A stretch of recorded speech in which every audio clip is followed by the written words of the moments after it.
Oh my gosh. Yeah, very beautiful. Mm-hmm. Because it's cozy here inside and we enjoy the tea, Wonderful. but outside it's very cold. Good to see you. Good to see you. Gallery view. Yes. And Rosalind, introduce yourself, please. I'm here in West Hampton for the others who join later in New York, upstate New York, with Rosalind. Yes. So I am Rosaline, and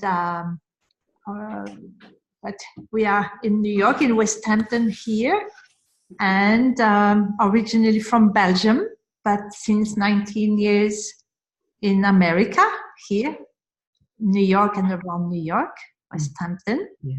And dancing with Banafshe since what, 7, 8 years? Yeah. Mm-hmm. We wish to have her, she could multiply her presence in all different areas at the same time. Tell us, Colette, why don't you guys go now? I am Colette. I'm here with Valerie in the Bay Area in California. And it's so nice to see Val, who was with me on the pilgrimage to Turkey. And we both have had very busy lives. And she just sent me an email last night saying, can I come over in the morning and be here? So we're here with our Turkish tea. Happy to join it. My husband is joining me at the Esalen workshop. We didn't think we'd make it. And so I'm so happy we can go. He's praying. Otherwise, I'd have him say hi. So anyway. Yeah, I'm so excited you're coming. Yeah. Yes, and it's lovely. I had to put on a long sleeve t-shirt this morning. It's getting cold here. It's just so warm and sunny. We love it. Yeah. It's wonderful to be here. Thank you. It's so good to see everybody. Yes, tell us. That's it? Oh, yes, I'm Valerie. Yeah? Yeah, we heard you, for sure. And let's go to someone else now. Introduce yourself, please. Hi, I'm Caroline. I'm in Montenegro. I can't see everybody I can't see everybody at once, which is annoying. Well, anyway. you can do the gallery view. See the gallery view. It just says hide my video on gallery view. Very strange. I don't know why it's not there. Anyway, never mind. I'll figure it out while everybody else is talking. I'm in Montenegro, and I'm just wearing my headset because we're in actually a very little tiny house on the edge of a lake in Montenegro. And so my husband's actually just gone upstairs into his little space, so I can take these off. And I was with Banafshe and on Hollyhock Farm this summer. Had a wonderful time. And I'm coming to Turkey. I'm all paid up and committed and ready to go. I know, yes. I saw that you registered for Turkey. That's awesome. Yes. Caroline. Yeah. Okay. Linda, tell us. Introduce yourself. Hey. Hi, good morning. It's so great to hear your voice, Banafshe, and to meet the rest of the crew here. So I'm from Canada and took the class at Hollyhock, and very inspired this morning because I listened to Andrew Harvey do a very short clip on sacred activism, and it was just brilliant, absolute brilliance. He had a Rumi quote which was so incredible. So anyway, so applicable. Anyway, wonderful to meet you all. And snow is old news here. We had it about a month ago, but it's brilliant right now. That's right. Yes. Stop it. Good to see you, Linda. Thank you. Yes. Thank you. Yes. Tell us next. Heather. Yes, I'm from Victoria, British Columbia. Good to see you. Mm-hmm. What's the weather like in Victoria right now? We had beautiful sunshine and no rain for about 4 months. Wow. We were swimming until 2 weeks ago, and then the rain came today. Must be beautiful there. Yeah. It's lovely. Yeah. Good to have you. Yes. And can you hear us? Yes. No, Arisha. Yes, hello. I'm Arisha from Germany. And just by accident, I read this email today and thought, oh wow, so nice to join this gathering and to see you again. And I joined the retreat in Turkey this year, and it was so, for me, amazing. And I went back very powerful and full of energy. And yeah. What a beautiful space you're in. Yeah. Yeah, that's my, yes, I'm living in a very old house which was renovated, and I'm living in the top roof area. It's like a loft. Yeah. It's my room. Yes, it's very beautiful. I love it. Yes. Where in Germany are you? It's near Frankfurt. It's a little bit between Frankfurt and Saarbrücken. I'm living very in a forest area, so I'm surrounded by beautiful nature. Must be so beautiful there. Yeah. Actually, it's not. Actually, it cannot be seen. It's dark and it's night already. It's so nice. We're a smaller group this time than last time, but we're still from different parts of the world. Look at this. Yeah. This. So before Linda joined and Heather, I was saying how I want to do this every month, and we will do this every month so that we can keep the thread alive between us before we do the workshop, so that we still stay connected. And I hope that in some of them we'll actually get up and do some dancing too. Oh yeah. Sweet. So using technology to really bring us together, you know. Yeah. Yeah, and this will, it's open to everybody who's joined a workshop, a Dance of Oneness workshop, so that we can just dive into whatever we're sharing instead of introducing again, what is this about? So we can just move swiftly into whatever we're discussing and sharing together. And I've been inspired to bring the theme of this conversation around the theme of dying, since we're close to the Day of the Dead and the celebration around that and the remembrance of ancestors and the coming in touch with the whole theme of dying. I was inspired to bring that theme into our conversation and explore this concept of dying before you die, which is very central to the Sufi path. And just open that up and share together what is that about. As you know, Sama, the whirling. Yes? What Caroline, tell us what No, sorry. No, I'm laughing because no, it's nothing to do with you. My cat just sunk its claws into my knees. So I was just thinking. That's all right. Sorry to interrupt. So as you know, as I've shared before, as you might know from your own research or your own experience, the Sama, the whirling, is what supports this whole concept and this whole theme of dying before you die. The Sama is a form of dying. So what do we exactly die to? What are we dying to? Yes. And I would like to start that by reading a poem by Rumi that explores this topic.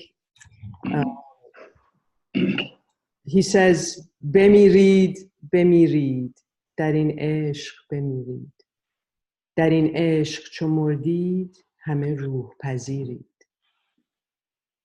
Die, die. Into this love, die. Once you die into this love, you will receive spirit in full. Die, die, and don't fear this death, for you shall rise from this soil dancing in joy.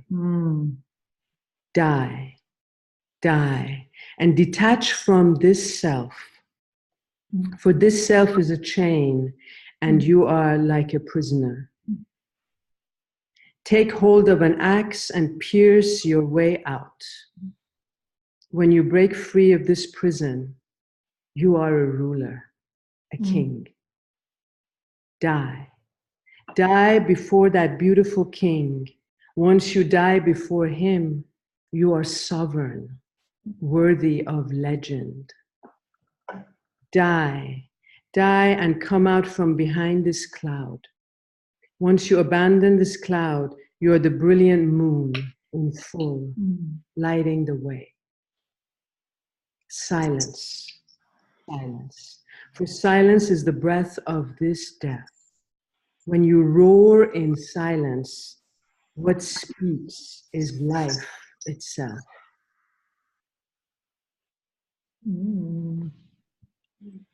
Beautiful. Just to taking that in for a moment.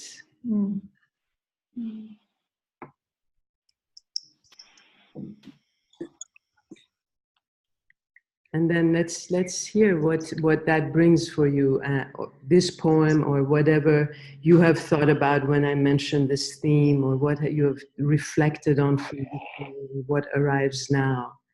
Tell us. Let's open this theme.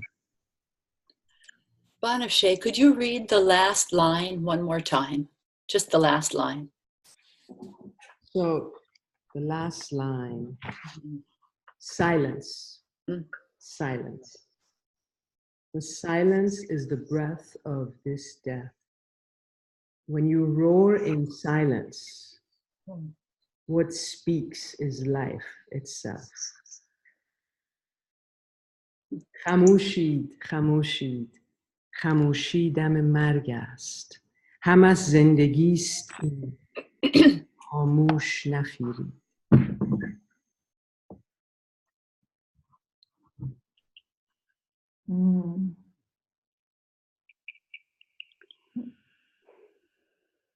What is this dying? What do we die to?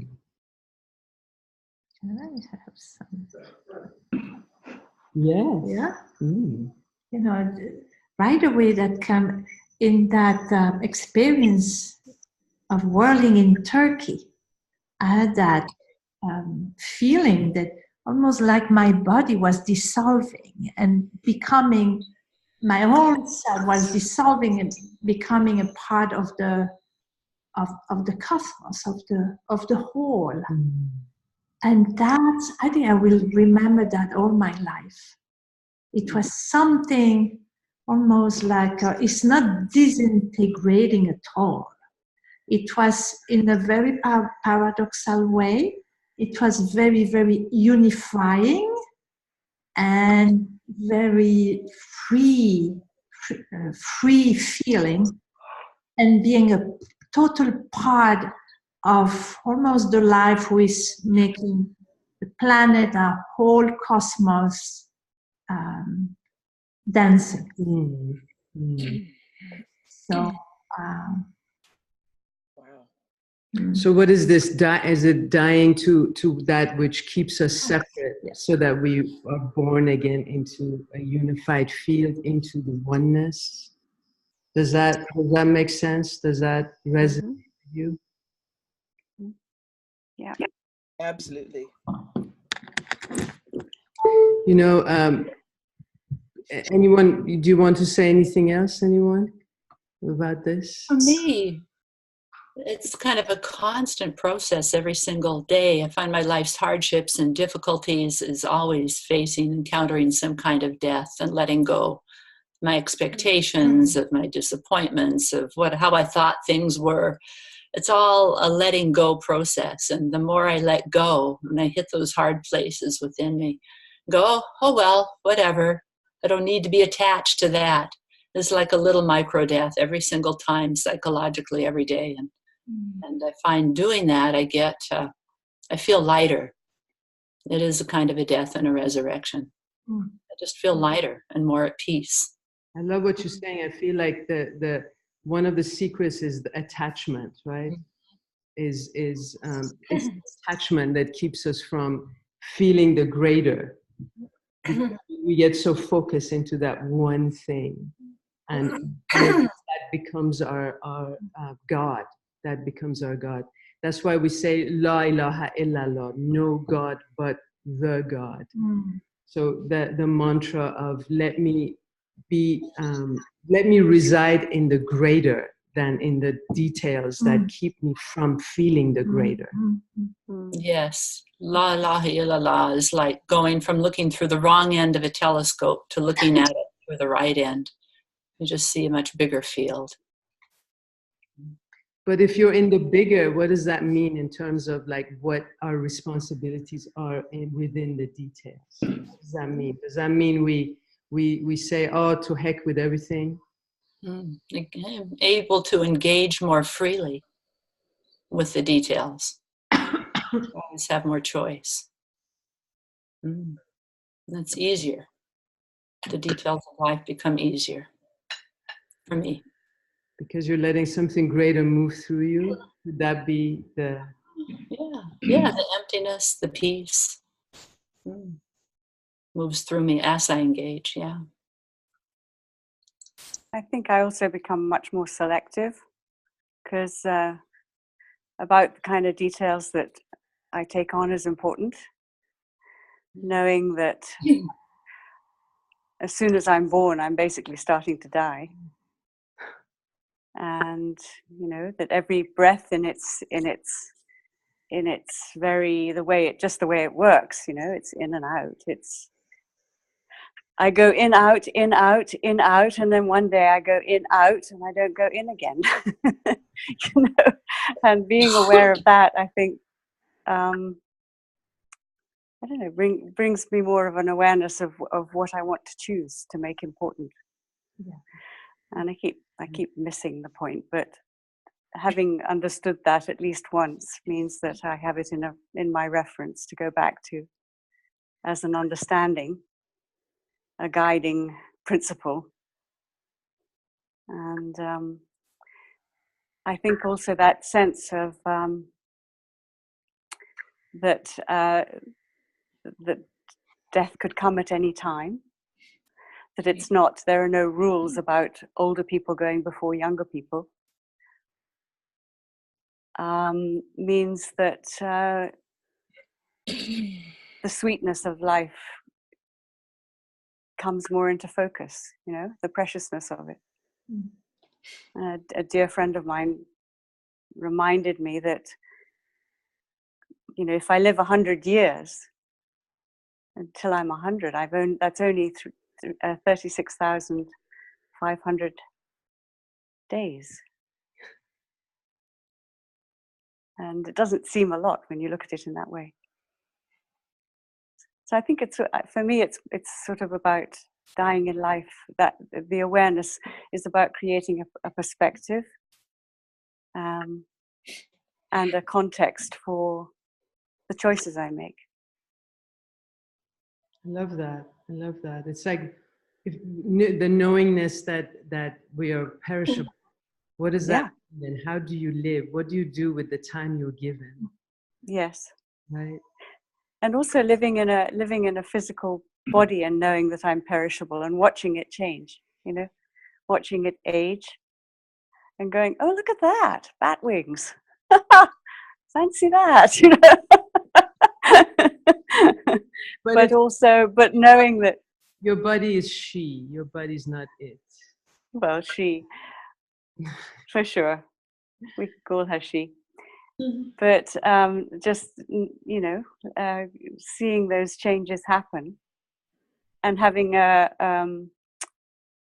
don't know, just a more amused maybe and a more compassionate relationship to the change.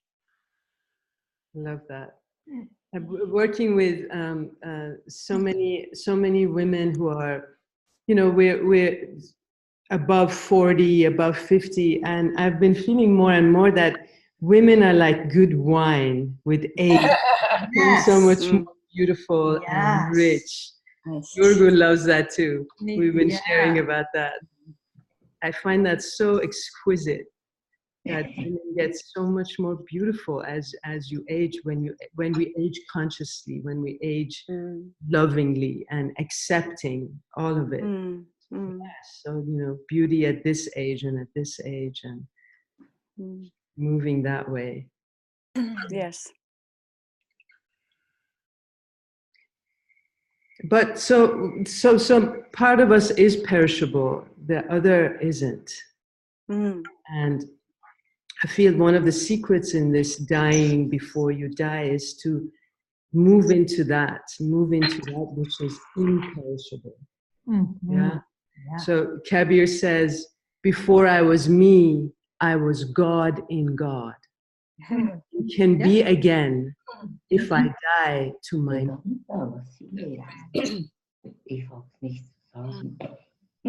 It is when you die that God becomes your life. Mm-hmm. Then you transfigure yourself into God. Mm. Tell us about that secret. Tell us about what that is about. I mean, we all know this and know this in our essence. But maybe through some words that we speak from our essence, we can understand it more. Marietta, you look like you want to. I try to say it in English. We have to sacrifice our ego. Mhm. Then, when the ego is dying, that's the first step. We are free. But this is a very, very hard way. And I read the poems of Rumi, he know it. He know it. Du wirst durch 1000 Schrecken gejagt. You have to pass very, very deep things, and you are tested. And a little bit, we must remember who we are in this life. Ego, still this is dying.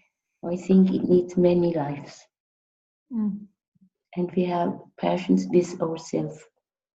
We try to do our best. Kabir says, die before you die if you don't want to die when death comes. Mm. Yeah, yeah. If you don't, your disappearance will be absolute. If you don't die. How can I die when I am eternal? How can I die when I'm eternal? Said Marietta. Eternal, yes. Yeah. When I am that, what Rumi says. In the Vedanta, you give the name of Atman. When I am the Atman, I'm the divine in me. But this is not a spiritual ego. This is given up all we are. And it is beautiful, but very hard to go this way. Look, we have Caroline on the call. Yes. Getting in Yeah. It's a busy time of year for all of us witches, right? It's a Halloween election. Right? Halloween election, yes. And Venus is in the underworld. It's so good to see you, Caroline.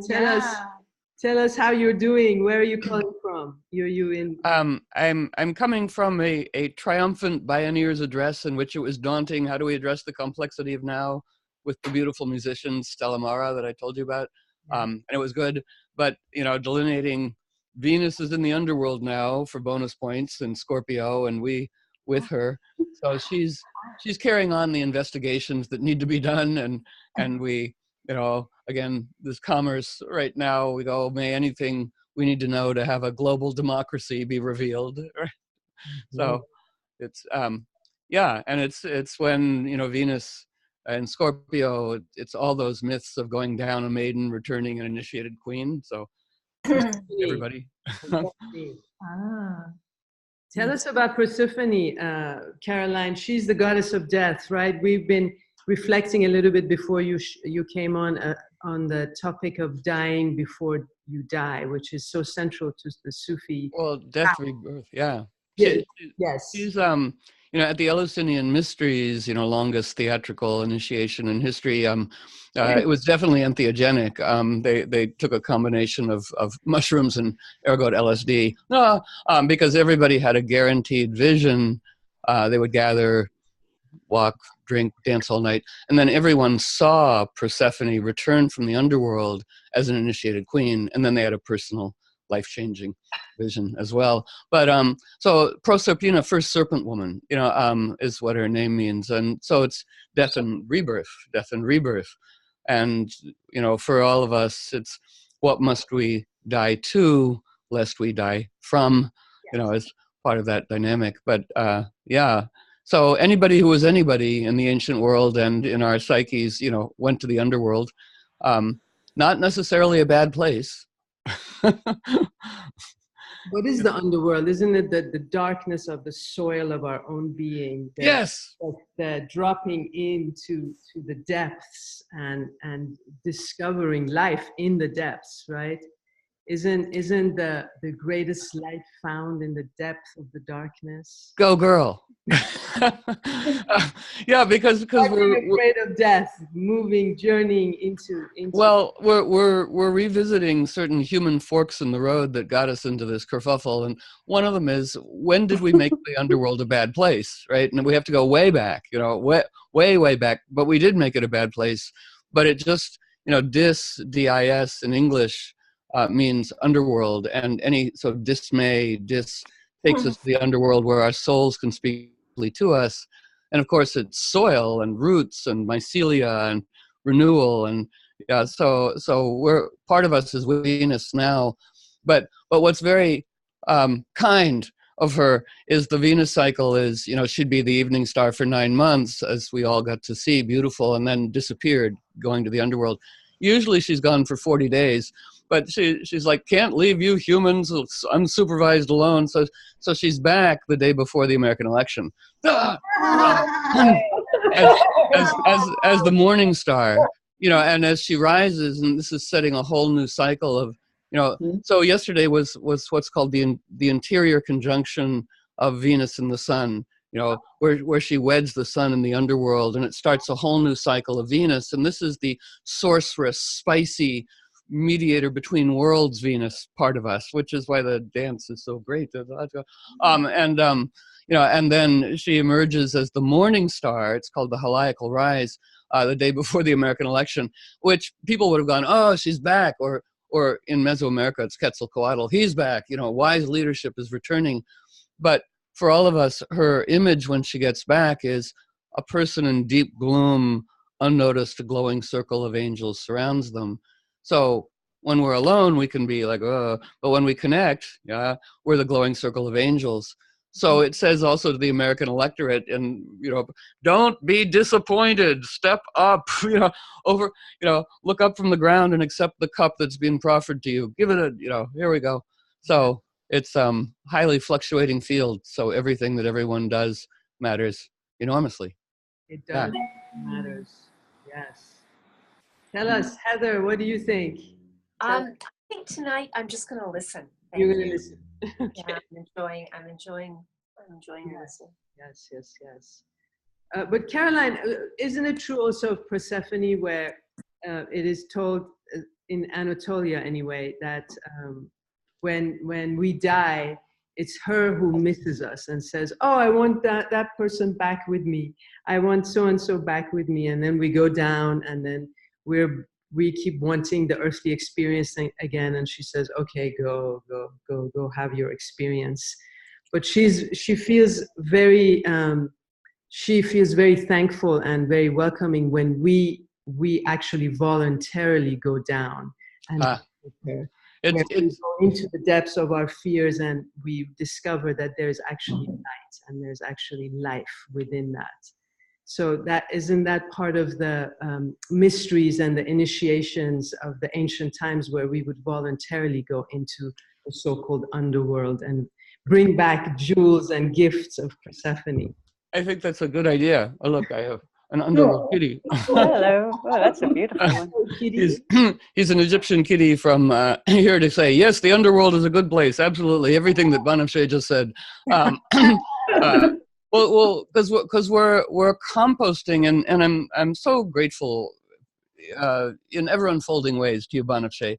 Like I went to a pretty great film on on Syria and Sufism and trying to preserve the sacred Sufi music, and it was beautiful. But it was all boys, right?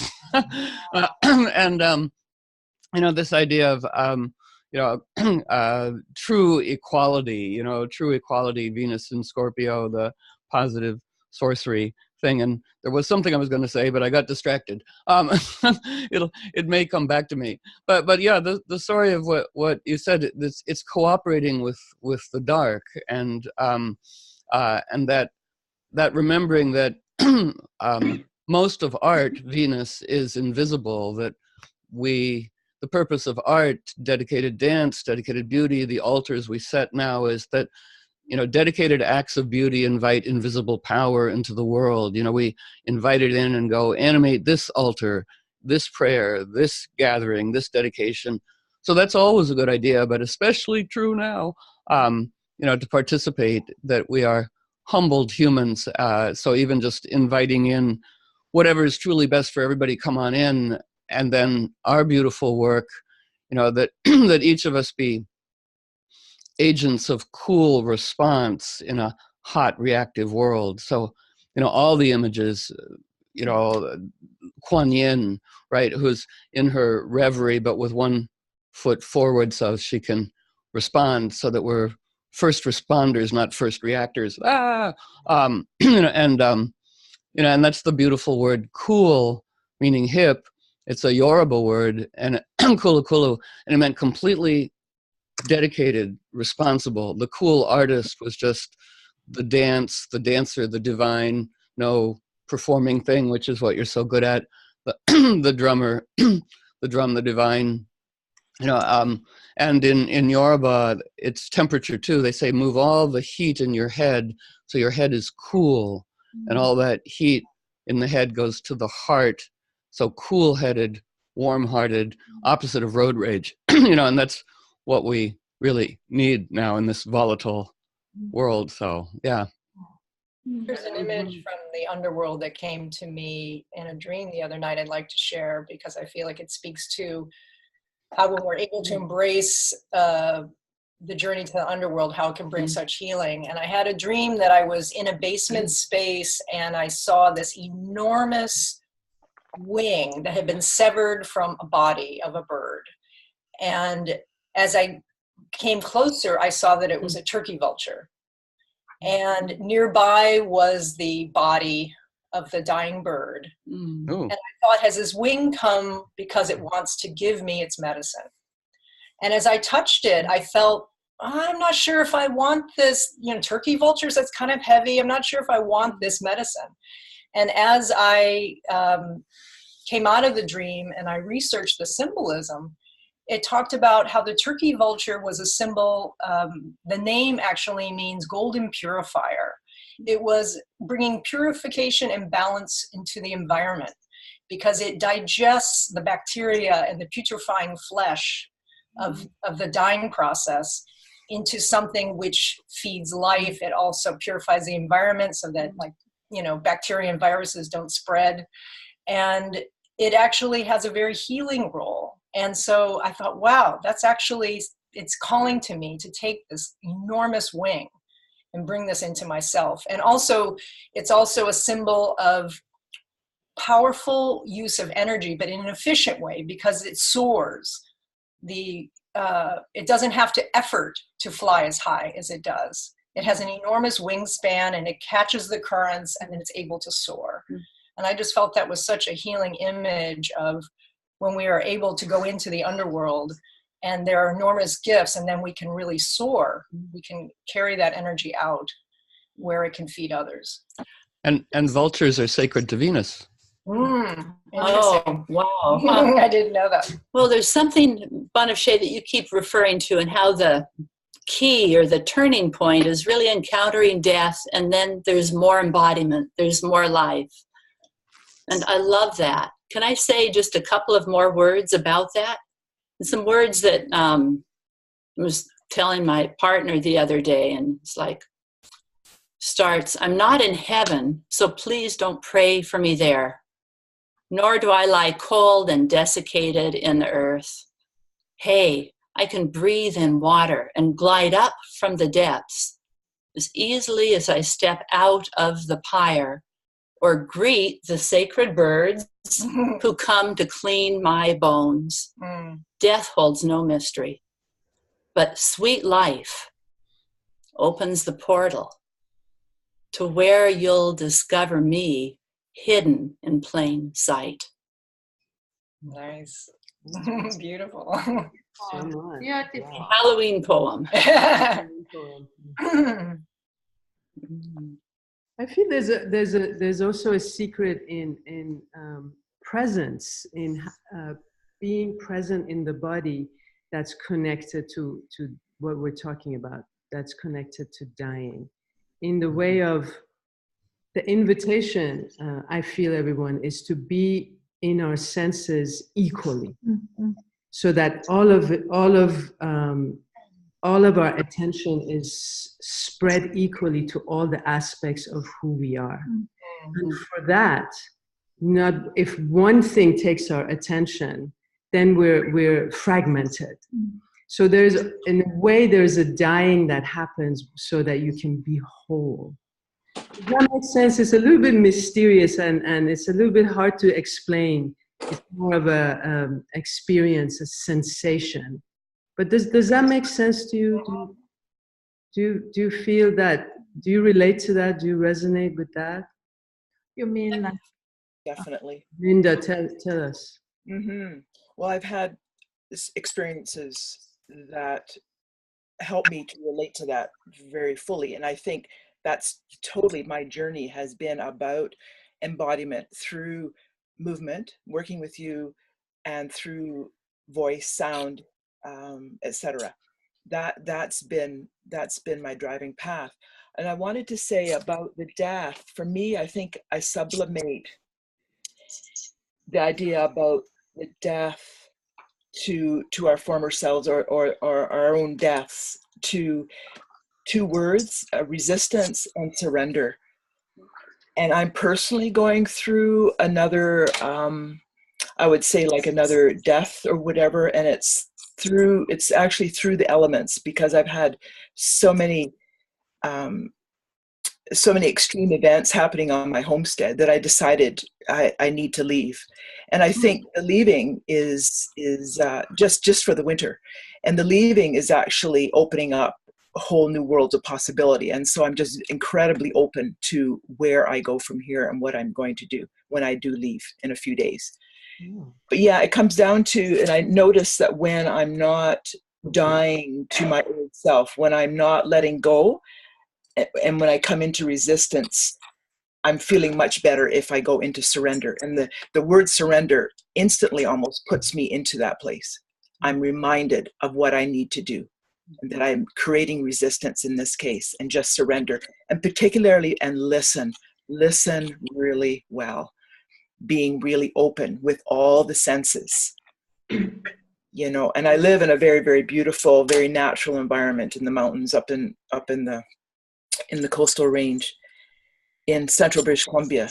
And so the elements and my senses are always engaged, and I keep trying to listen more and more to the earth and to the trees, etc., and find out what they have to say about what the solutions are.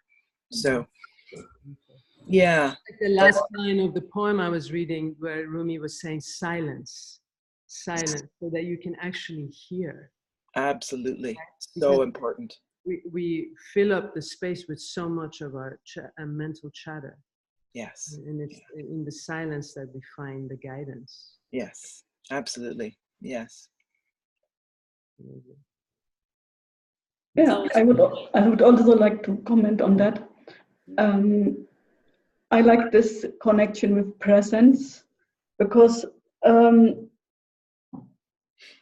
the dying process for me, it's dying of the concepts that you have about what life is, and so when you live in your concepts and in your ideas, you are not aware of what is really happening in this moment, because you are only searching in your surroundings to have a proof of what is your idea. So you are very focused with your attention to find a proof for your ideas. So you're not in the moment at all. You're only looking to have a proof. So you and that's what the last sentence in the Rumi poem was also about. He said, then life begins. If you die out of your ideas, then you arrive in the moment, and then you are aware of the moment, and in that moment, the real life starts. Beautiful. Yeah. But to also add that it's not a pretty experience either, right? After all, dying, and so we keep going and we keep experiencing the way our attachments keep us limited. So that means every single thing, everything, everyone, and I'm saying this to myself and to all of us, everything that becomes an attachment is something to let go of. I mean, it doesn't mean we don't stand up for what is right and we don't fight and we don't live fully, but internally we're detached in the way that at any given time we can die and it's a clean one, that we haven't left a whole trail of unresolved issues. What do you think of that? I mean, it's not pretty because we love so many little things, right, Caroline? Everything, even the good stuff is something to let go of. But it's like the wrathful dakinis. I don't know how many of us know about the wrathful dakinis, but they know about us. You know, mythic figures are metaphoric animations of intrinsic intelligence in nature. So the vulture, the wrathful dakinis are what metabolizes poison. And Tibetan Buddhism inhaled them and made them ornamental and pretty, right? But they weren't. Originally, they were depicted as part woman, part animal, and they were beautiful, you know, dangerous in a good way. And so they're part of our team right now because it said they dance and laugh and feast on the painful negativity that the unenlightened would take to be like a problem, right?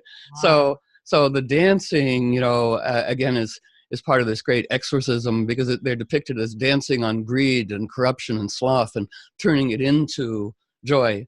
I've been listening to these Egyptian czars, these Egyptian Middle Eastern exorcism music, Omar Kharshid. I hadn't heard it since the 70s, and I found it. I'll send it to you. And he was a fantastic Egyptian electric guitarist, bringing old things alive in a new way.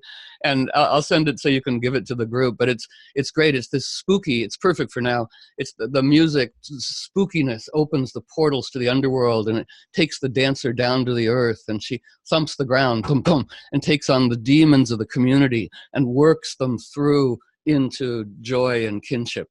Right, and it's a really good thing to do now, twice a day. Right, that's what we're all going to do after the show. Everyone's invited to put on music or in silence. Exactly what Caroline was saying. Transform the demons into. Oh, the other Caroline looks like she's starting. Yeah, right. Yeah, that's right. And Caroline's on the call. Yes. And I have props too, right? There's a partner, right? Because it's all partnership. Right, there we go. It's a partner. Because you know, Venus and Scorpio. What? Right? She's in Mars's sign, right? So it's this equal. It's Mars woofiness in us all. You know, animating Venus beauty kinship, you know, and it's like, well, so yeah, the exorcism dances, I mean, everything, you know, it's like all the ancestors and the myths and the traditions, they're all rooting for us. I love Terry Pratchett's phrase, here we are in this little circle of firelight we call the physical world, surrounded by vast, pulsing, dark mystery. Woohoo, woohoo. And this is the time where the veils are thinnest, right? And the backstage is eager to be invited, you know, on stage and to help. So yes, pragmatic mysticism now. Yeah, and to pray for the soul. Wow, that's exciting. It's like a guinea pig giving birth or something. I'm not sure what that was. but you know, to the Sorry, soul, that was me, I think. okay, to the soul of kinship in, you know, in America and Brazil, and it's dangerous out there, but the wrathful dakinis like danger. Okay, there you go. Oh, oh my God. Oh my goodness, sorry. This is such fun.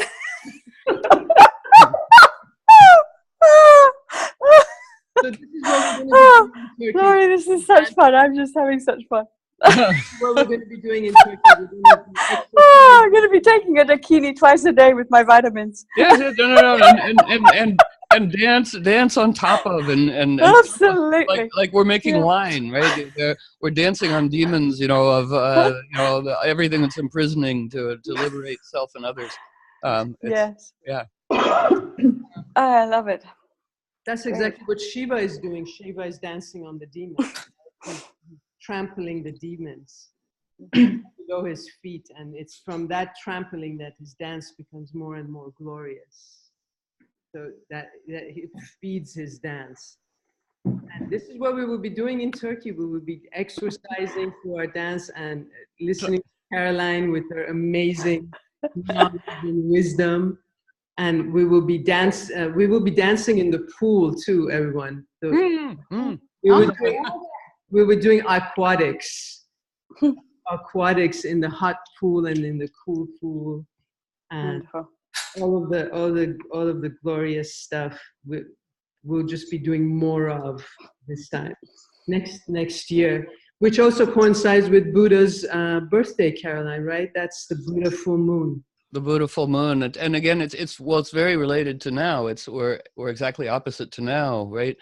And so the Buddha's full moon is sort of the springtime Halloween. It's sun in Taurus, moon in Scorpio. Now it's the other way around, but it's opening portals, and yeah, it's when the Buddha was born, and the Buddha attains enlightenment with his back pressed against the Bodhi tree. You know, it says nobody gets enlightened without an intimate support from nature, right? So, and again, like now, it's a perfect half to now as we're convening, because it's these portals between, you know, the invisible and the Taurus sensual.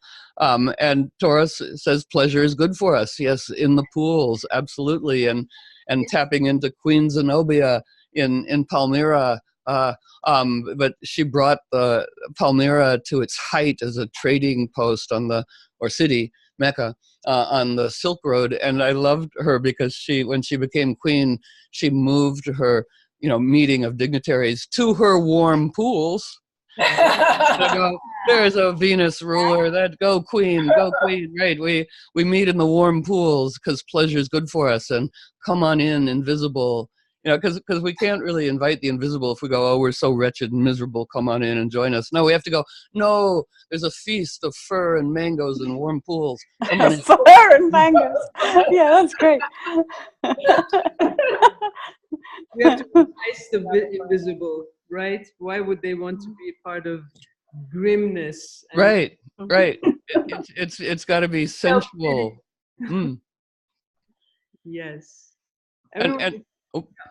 Tell us.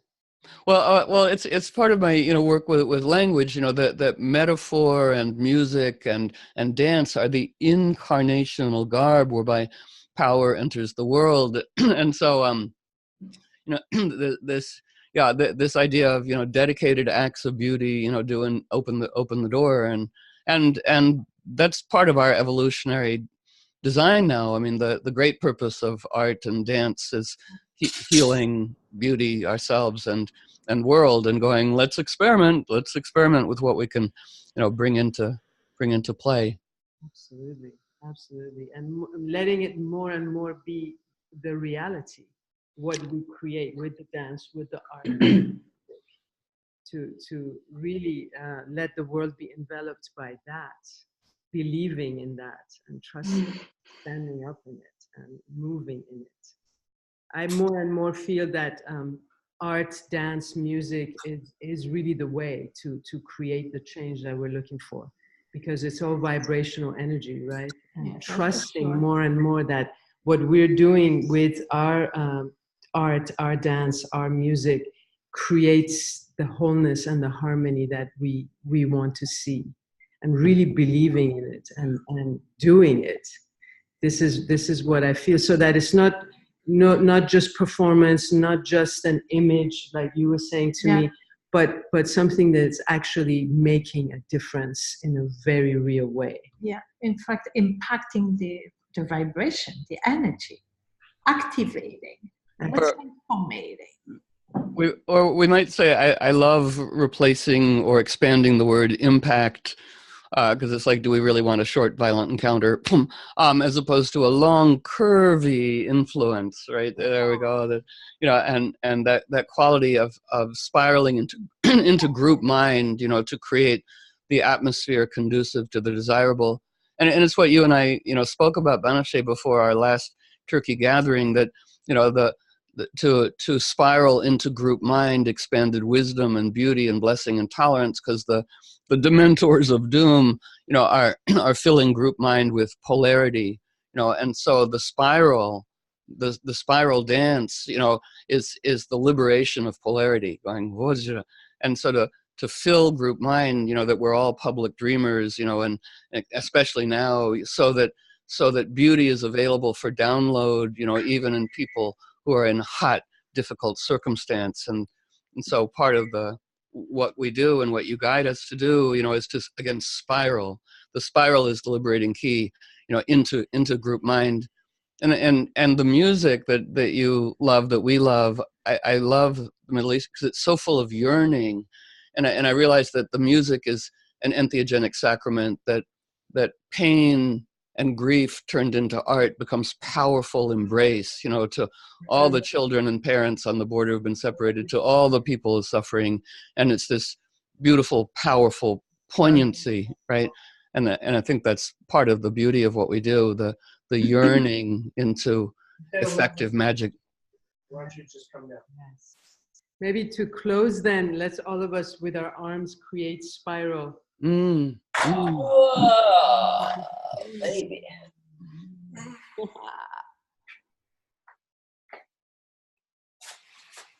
Spiraling and spirals of life. Yes, letting the spiral open us more and more into why we're here, and making what Caroline was saying, the curvy, beautiful influence that is long lasting. Yes. Just slides around obstacles. Slides, it tickles death on the underbelly. Maybe we'll close with everyone saying a word of what they would love to manifest more of in the world, for yourself, for the world. Fluidity. Kinship. Grace. Love. Harmony. Companionship. Peace. Spiraling beauty. Light. And divine oneness. Bringing it in. Did everyone say? Everyone shared? Thank you so much, everyone. Thank you so much. Until we meet again, dance, create beauty, believe, trust, and show up for what you love. Thank you. Banafshe, could you email us the Rumi poem you shared? That was so lovely. Absolutely. And this is a recording too. You can watch it again, hear it again. Okay. If you want. Okay. Great. I'll send it to our whole group, so the ones who weren't here, they can, if they want to listen. Thank you so much, everyone. See you again at the end of November. Bye. Bye. Liberating hijinks.